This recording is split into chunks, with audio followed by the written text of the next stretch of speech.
जय जगन्नाथ शुभ सकाळ आज हूँ 13 जून 2024 गुरुवार आज दिन में 20 बड़ खबर रही है जदि चैनल टी प्रथम कर चैनल टी निहाती भाव सब्सक्राइब कर दिंतु और आपण भल पाए स्वरूप गोटे लाइक करदे। खबर नंबर 1 प्रथम कैबिनेट रे मोहन सरकार बड़ निष्पत्ति 4 प्रस्ताव उपर मोहर। प्रथम कैबिनेट बैठक में श्रीमंदिर 4 द्वार खोल निष्पत्ति नेले राज्य सरकार। कैबिनेट बैठक पर सूचना देले मुख्यमंत्री मोहन माझी। गुरुवार सकाळे मंगल आलती समय खोलिब पुरी श्रीमंदिर 4 द्वार। द्वितीय निष्पत्ति अनुजाई श्रीमंदिर उन्नतीकरण संरक्षण विकास तथा अन्यान्य समस्या समाधान पर राज्य सरकार खूब शीघ्र 500 कोटी टंकार एक कर्पस फंड रे व्यवस्था करेंगे। तृतीय निष्पत्ति हेउछि राज्यर कृषक भाई भौणी मानक सशक्तिकरण पर समृद्ध कृषिनीति आसीबो एवं चाषी मानकु दिया जाइथिबा प्रतिश्रुति अनुजाई धानर सर्वनिम्न सहायता मूल्य क्विंटाल पिछा 3100 टंका को वृद्धि करा जिवो। चतुर्थ निष्पत्ति अनुजाई महिला मानकु अधिका सशक्ति करिवा पई एवं सेमानक आर्थिक स्थिति रे उन्नति आनिबा पई सुभद्रा योजना कार्यकारी करा जिवो। एही योजना रे महिला मानकु 50,000 टंकार भाउचर दिया जिवो। एथिपई संपृक्त विभाग को निर्देश दिया जाइछि एवं आगामी 100 दिन मध्य यह कार्यकारी करा जिवो। तो दर्शक बंधु आपन कोन लागुछि तो कमेंट माध्यम रे जणाई दियंतु। मोहन बाबू जणे ओडिया। खबर नंबर 2 पेट्रोल डीजेल को नहीं आसिला बड़ खबर। देश में लोकसभा निर्वाचन फलाफल पर प्रधानमंत्री भाव शपथ नहीं नरेंद्र मोदी। आरंभ होइछि नुआ सरकार मोदी 3.0। मोदी सहित 72 मंत्री शपथ नहीं बेले सेमानक मध्य मंत्रालय बंटन हो सारी। हरदीप सिंह पुरी को पुणी थे पेट्रोलियम एवं प्राकृतिक गैस मंत्रालय मिली। से दायित्व ग्रहण करने सहित एक बड़ घोषणा करिसेंती। खबर नंबर 3 राशन कार्डधारी बड़ सूचना शीघ्र करंतु एही काम। केंद्र सरकार प्रति मासरे देश में प्राय 80 कोटी लोकंकु राशन जोगाइछंती। जदि आपण मध्य एही सरकारी योजना रे लाभ उठाउछंती तेबे एही खबर आपण पई उपयोगी। मागणा राशन पाइबा पई आपणको आपणक राशन कार्ड रे ई-केवाईसी करबाकू पड़िबो। जून 30 हेउची एही केवाईसी करबा पई शेष तारीख। जो माने एही तारीख सुधा केवाईसी करिनाहंती सेही राशन कार्डधारी को जुलाई रे राशन मिली परिबो नाही। राशन वितरण केंद्र रे एही केवाईसी मागणा रे करि परिबे राशन कार्डधारी। खबर नंबर 4 शपथ ग्रहण पर प्रथम कैबिनेट रे बैठक डाकिले मुख्यमंत्री मोहन माझी। शपथ ग्रहण पर बुधवार लोकसभा भवन में पहुंची मुख्यमंत्री मोहन माझी। यह सहित मंत्रिमंडल प्रथम कैबिनेट बैठक रे मध्य अध्यक्षता करिसेंती। एथिरे मुख्यमंत्री 2 उपमुख्यमंत्री समेत कैबिनेट रे मंत्री सामिल रहिथिले। लोकसभा भवन में पहुंचवा पर मुख्यमंत्री मुख्य शासन सचिव प्रदीप जेनांक पुष्पगछ दे तांकु स्वागत करथिले। एही समय अन्य अधिकारी माने मध्य तांकु एवं नूतन मंत्रिमंडल को स्वागत जणाइथिले। खबर नंबर 5 मुख्यमंत्री मोहन माझी शपथ नेवा पर ट्वीट कले नवीन कहले ओडिशार नुआ मुख्यमंत्री मोहन माझी शपथ ग्रहण करिसेंती। तांका सह 2 उपमुख्यमंत्री केवी सिंह देव प्रभाती परिडा मध्य शपथ नैछंती। शपथ ग्रहण पर स्टेज उपर मुख्यमंत्री को भेटी नमस्कार करिसेंती मोहन।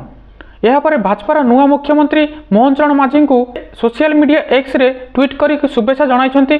से कहछंती राज्यर नुआ मुख्यमंत्री श्रीजुक्त मोहन चरण माझी और उपमुख्यमंत्री श्रीजुक्त कनक वर्धन सिंह देव और श्रीमती प्रभाती परिडा सह मंत्रिमंडल समस्त सदस्य को मोर शुभेच्छा। ओडिया मानक कल्याण दिगरे समस्त सफल कार्यकामना करिसेंती। खबर नंबर 6 श्रीमंदिर महाप्रभु दर्शन कले बीजेपी शासित मुख्यमंत्री। श्रीमंदिर बीजेपी शासित राज्यर मुख्यमंत्री ओडिशार नुआ मुख्यमंत्री शपथ ग्रहण उत्सव पर मुख्यमंत्री माने श्रीमंदिर जाई महाप्रभु आशीर्वाद नैछंती। एथिपई श्रीक्षेत्र रे कड़ा सुरक्षा व्यवस्था ग्रहण करा जायतिला। खबर नंबर 7 तीर्थयात्री बस उपरे हमला आतंकवादी स्केच जारी कला पुलिस। जम्मू काश्मीर रियासी जिलार आतंकवादी आक्रमण में 10 जन तीर्थयात्री मृत्यु घटना। पुलिस आतंकवादी स्केच जारी करिछि एवं सेमानक संपर्क में सूचना देले 20 लाख टंकार पुरस्कार राशि दिया जिवो बोली घोषणा करिसेंती। प्रत्यक्षदर्शी सूचना आधार में 2 जन आतंकवादी स्केच तैयारी करा जायछि। आक्रमण में संपृक्त आतंकवादी पत्ता लगाइबा पई सुरक्षा बाहिनी रे 11टी दल एथिपई कार्य करुछंती। खबर नंबर 8 कुवेत अग्निकांड बिल्डिंग मालिक केजी अब्राहम को ऊपर उठिला आंगुठी। कुवेतर भयानक अग्निकांड घटी। यही अग्निकांड रे 43 लोकंक मृत्यु होइथिबा बेले स्थिति गंभीर रही। कुवेत कोठारे भारतीय कर्मचारी मध्य काम करने सह विभिन्न कर्मचारी काम करुथिले। कुवेत रे श्रमिक रहिथिबा एही कर्मचारी मानक मध्यरु 41 लोकंक मृत्यु होइथिबा अनुमान करा जायछि। ताहा मध्यरु 5 जण इंडिया रो रहिथिबा जना पड़ी। खबर नंबर 9 मोहन शपथ ग्रहण कले 8 कैबिनेट मंत्री 5 राष्ट्रमंत्री। ओडिशा रे प्रथम थर पई भाजपा सरकार गठन करिछि। एने गतकाली ओडिशारे मुख्यमंत्री भाव मोहन चरण माझी बुधवार शपथ नहीं। भुवनेश्वर स्थित जनता मैदान रे आयोजित शपथ पाठ समारोह रे मोहन को शपथ पाठ कराई राज्यपाल रघुनाथ दास। तांका सह नुआ मंत्रिमंडल रे सामिल होइथिबा अन्य मंत्री माने मध्य शपथ नहीं। खबर नंबर 10 गुरुवार इटाली जीवे मोदी। प्रधानमंत्री मोदी गुरुवार अर्थात जून 13 गुरुवार दिन इटाली जीवे। तृतीय थर पर केन्द्र में एनडीए सरकार गठन पर यह प्रधानमंत्री मोदी प्रथम वैदेशिक यात्रा हेब। जून 14 इटाली रे हेबाकु थिबा G7 सम्मेलन रे प्रधानमंत्री जोगदेबे। प्रधानमंत्री मोदी व्यतीत विश्वर अनेक बड़ देशर मुख्य माने एही सम्मेलन रे अंशग्रहण करेंगे। खबर नंबर 11 चतुर्थ थर मुख्यमंत्री भाव शपथ नेले चंद्रबाबू नायडू। पवन कल्याण उपमुख्यमंत्री। आंध्र प्रदेश मुख्यमंत्री भाव चंद्रबाबू नायडू बुधवार शपथ ग्रहण करिसेंती। सीएम भाव यह चंद्रबाबू नायडूंकर चतुर्थ इनिंग्स। यही समय प्रधानमंत्री नरेंद्र मोदी, स्वराष्ट्र मंत्री अमित शाह, स्वास्थ्य मंत्री जेपी नड्डा समेत अनेक हेवीवेट उपस्थित थिले। नायडू सरकार डीटीपी 21 जन मंत्री, जनसेना 2 जन एवं भाजपार जणे मंत्री होइछंती। यह पूर्व मंगलवार टीटीपी एवं एनडीए नायडू को सेमानंकर विधानसभा दलर नेता भाव में मनोनीत करथिले। खबर नंबर 12 24 रु आरंभ हेब संसदर प्रथम अधिवेशन। देशर शांतिपूर्ण भाव लोकसभा निर्वाचन सरी। रविवार नरेंद्र मोदी शपथ नहीं सारी। 18तम लोकसभा प्रथम अधिवेशन जून 24 तारिख आरंभ होगा जाउछि। एही अधिवेशन जुलाई 3 पर्यंत चलिबो। एने केंद्र संसदीय व्यापार मंत्री किरण रिजिजू सूचना दैछंती। एही अधिवेशन में निर्वाचित सदस्यों शपथ ग्रहण, लोकसभा अध्यक्ष निर्वाचन, राष्ट्रपति अधिवेशन एवं विभिन्न विषय रे आलोचना करा जिवो। एथिसह 264तम राज्यसभा अधिवेशन जून 27 रु आरंभ हेबो एवं 3 जुलाई पर्यंत चलिबो। एने सामाजिक गणमाध्यम एक्स रे किरण रिजिजू सूचना दैछंती। खबर नंबर 13 सुरमा पाढ़ी हेबे ओडिशा विधानसभा बाचस्पति। सुरमा पाढ़ी हेबे ओडिशा विधानसभा बाचस्पति। राज्य में भाजपा प्रथम थर पर सरकार गठन करिछि। बुधवार नुआ मुख्यमंत्री भाव मोहन चरण माझी शपथ नहीं बेले तांका मंत्रिमंडल रे स्थान पाइथिबा आउ 15 मंत्री मध्य शपथ पाठ करिसेंती। ता सहित सुरमापाड़ी हेबे ओडिशार विधानसभा बाचस्पति। यह नहीं सूचना रही। खबर नंबर 14 बासगृह पर लक्ष्य देउछंती सरकार, तुरंत करंतु आवेदन। गरीब जनसाधारण प्रधानमंत्री आवास योजना आरंभ करिसेंती केंद्र सरकार। प्रधानमंत्री भाव तृतीय थर शपथ नेबा परे आउ 3 कोटी गृह निर्माण पर मंजूरी देइछंती प्रधानमंत्री नरेंद्र मोदी। यह योजना गत 2015 आरंभ होइतिला। प्रधानमंत्री आवास योजना देशर समस्त योग्य नागरिकों को सुविधार घर पर सहायता जोगाई दि जाइछि। यह योजना स्वल्प आय वर्ग एवं मध्यम आय परिवार को घर निर्माण किंबा क्रय पर सब्सिडी प्रदान करा जायथाय। संप्रति सरकार PMAY योग्यतार किछिटा परिवर्तन करिसेंती केंद्र सरकार। खबर नंबर 15 ना को आसिला मौसुमी, आकाशरू बसुची निया, कलबल करुची ताती। राज्य में आगामी 5 दिन जाए जारी रहिबो ग्रीष्म लहरी। पाग अनुकूल नथिबारु अग्रसर होई पारुनी दक्षिण पश्चिम मौसुमी वायु। आहुरी 3 रु 4 दिन पर्यंत मध्य मौसुमी अग्रसर होई न पारे। फल आहुरी 5 दिन जाए राज्य में ग्रीष्म प्रभाव नहीं आंचलिक पाणीपाग विभाग चेतावनी देइछंती। 2 रु 3 डिग्री दिन तापमात्रा बढ़िबा सह असह्य गुळुगुळी अनुभूत होई पारे। खबर नंबर 16 HPCL रे पूर्ण हेबो इंजीनियर ऑफिसर पदवी, दरमा 2,40,000। सरकारी चाकरी खोजुथिबा युवकों पई एही खबर।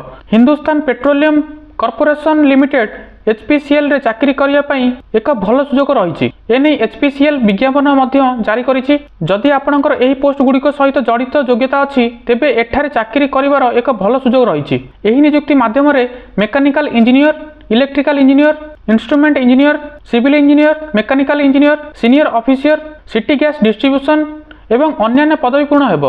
एने ऑनलाइन माध्यम रे आवेदन करबा को पड़िबो। एने उभय महिला और पुरुष आवेदन करि परिबे। एही नियुक्ति माध्यम रे मोट 247 टी पदवी पूर्ण हेबो। इंजीनियरिंग पास करथिबा प्रार्थी माने एहार सुजोग नै पारिबे। योग्य और आग्रही प्रार्थी माने HPCL रो ऑफिशियल वेबसाइट hindustanpetroleum.com को जाई आवेदन करि परिबे। खबर नंबर 17 सनी देओल को बड़ इशारा, करिवे रोमांचकर खबर शेयर। बॉलीवुड अभिनेता सनी देओल आज इंस्टाग्राम रे एक पोस्ट जारी करी तांका प्रशंसक को आश्चर्य कर दैछंती। एक वीडियो शेयर करिथिया बेले सनी देओल कहिसंती, मु आसंता काली रोमांचकर खबर शेयर करबा को जाउची, आपण कोन अनुमान करि परिबे कि? यह वीडियो रे सनी देओल अभियुक्तों आड़ को मुह करबा भली एक चेयर रे बसिथिबार नजर आसीचंती। खबर नंबर 18 2 सप्ताह पियाज दर हैला डबल, जानंतु कारण। मात्र 2 सप्ताह मध्य देशर अनेक स्थान गुड़िक पियाज दर बढ़िबार लागिछि। देशर सबुठु बड़ पियाज पाइकारी बजार महाराष्ट्र थिबा लासलागांव मंडी रे पियाजर पाइकारी दाम मे 25 रे 17 टंका थिबा समय रे वर्तमान यह केजी पिछा 26 टंका रही। कहबाकू गले गत 2 सप्ताह रे पियाज दाम 50% बढ़ी। उन्नत मानर पियाज दाम केजी पिछा 30 टंकार बिक्री होउछि। खबर नंबर 19 शेयर बजार पुणी रेकर्ड सर्वोच्च छुईला निफ्टी। शेयर बजार खोलिबा 1 घंटा पूर्व नुआ इतिहास रचिछि निफ्टी 23,420.35 पहुंची रेकर्ड करिछि। पूर्वर यही रेकर्ड 23,419.90 रही। 2 दिन तले अर्थात सप्ताहर आरंभ सोमवार दिन सेंसेक्स मध्य रेकर्ड स्तर में पहुंची प्रथम थर पर 77,000 पॉइंट पार कर जाइथिला। आज मध्य यह रेकर्ड स्तर में पाखापाखि कारोबार रही 76,967.73 उपर। आज सेंसेक्स कारोबार करिछि शेयर। खबर नंबर 20 भारत अमेरिका को 7 विकेट परास्त कर टी20 विश्वकप 2024 सुपर 8 राउंड रे प्रवेश करिछि। बुधवार New York Nassau county international cricket stadium रे भारत विपक्ष में अमेरिका 110 रन संग्रह करिथिबारु अर्शदीप सिंह एवं हार्दिक पांड्या एकाधिक विकेट हासिल करने एक सुंदर मंत्र करथिले। तो दर्शक बंधु यही कोडेट न्यूज। तो जदि आपको यही प्रत्येक दिन देखार अच्छी तो निहाती भाव में चैनल टी सब्सक्राइब कर दिंतु एवं कमेंट रे जाई लिखि दिंतु जय जगन्नाथ, जय हिंद, जय भारत।